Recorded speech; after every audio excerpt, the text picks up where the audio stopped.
नमस्कार। आज हमारे पास विश्लेषण के लिए एक बहुत ही खास स्रोत है। ये डॉक्टर संपदा जी का एक पत्र है जो उन्होंने दीप्ति जी को लिखा है। काफी भावनात्मक है। जी, और ये पत्र पाती नाम के किताब के संकलन से जुड़ा है।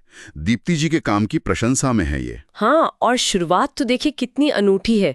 प्यारी सहेली, अष्ट सखियों की महारथी दीप्ति जी। अष्ट सखियों की महारथी, ये ब्रज साहित्य से जुड़ा है ना, कृष्ण की सखियों का समूह। बिल्कुल, शायद ये दीप्ति जी की उस प्रोजेक्ट में उनकी केंद्रीय भूमिका या नेतृत्व क्षमता की तरफ इशारा करता है। हो सकता है। तो चलिए देखते हैं इस पत्र में कि दीप्ति जी के काम में ऐसा क्या था जिसने डॉक्टर संपदा को इतना प्रभावित किया। सही कहा। किसी सहयोगी प्रोजेक्ट के बाद इस तरह का इतना विस्तृत प्रशंसा पत्र मिलना ये वाकई बड़ी बात है। बिल्कुल, ये दिखाता है कि योगदान कितना गहरा रहा होगा।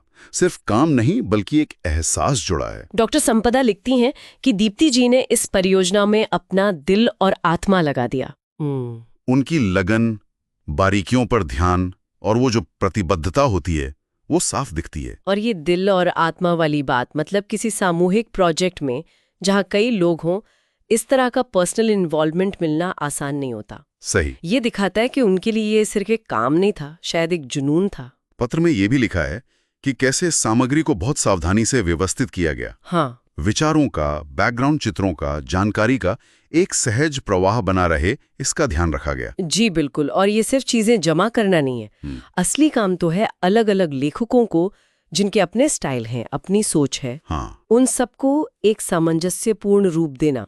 पत्र बताता है कि दीप्ति जी ने कई लोगों के साथ समन्वय की जटिलताओं को बखूबी संभाला। और इसी से जुड़ी एक और दिलचस्प बात है उनकी उनीक खामोश आवाजों को पकड़ना। अच्छा, यूनिक साइलेंट वॉइसेस, इसका क्या मतलब हो सकता है? शायद ये कि हर योगदानकर्ता के अनकहे भाव या उनके लिखने के पीछे की भावना को समझना और सही ढंग से प्रस्तुत करना। ये तो बहुत गहरी बात है।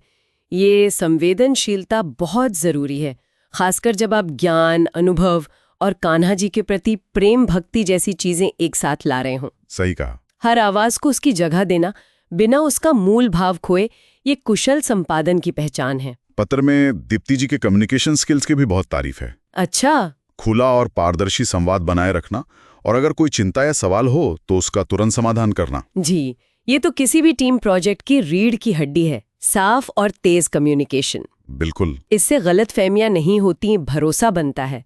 लगता है दीप्ति जी ने इसे प्राथमिकता दी। हाँ, और उनकी सकारात्मकता और उत्साह उसे संक्रामक बताया गया है कि उसे दूसरों को भी प्रेरणा मिली अपना सर्वश्रेष्ठ देने की।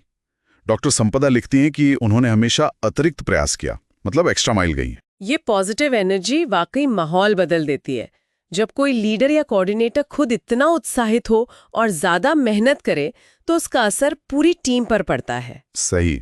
इससे न सिर्फ काम की क्वालिटी बढ़ती है बल्कि साथ काम करने का अनुभव भी अच्छा हो जाता है। और इन सब का नतीजा ये हुआ कि डॉक्टर संपदा ने पाती को एक उत्कृष्ट कृति कहा है, मास्टरपीस। वाह, ये शब्द अपने आप में बहुत कुछ कहता है। हाँ, ये दीप्ति जी के कौशल, उनकी मेहनत और उत्कृष्टता के प्रति उनकी जो कमिटमेंट है उसका प्रमाण है। बिल्कुल, ये सिर्फ तारीफ नहीं है, ये एक तरह की मान्यता है कि समर्पण, समन्वय, संवाद, सकारात्मकता, ये सब मिलकर कुछ असाधारण बना सकते हैं। तो इस पत्र से जो मुख्य बातें निकल कर आती हैं वो किसी भी सफल सामूहिक प्रयास के लिए अहम है। जी।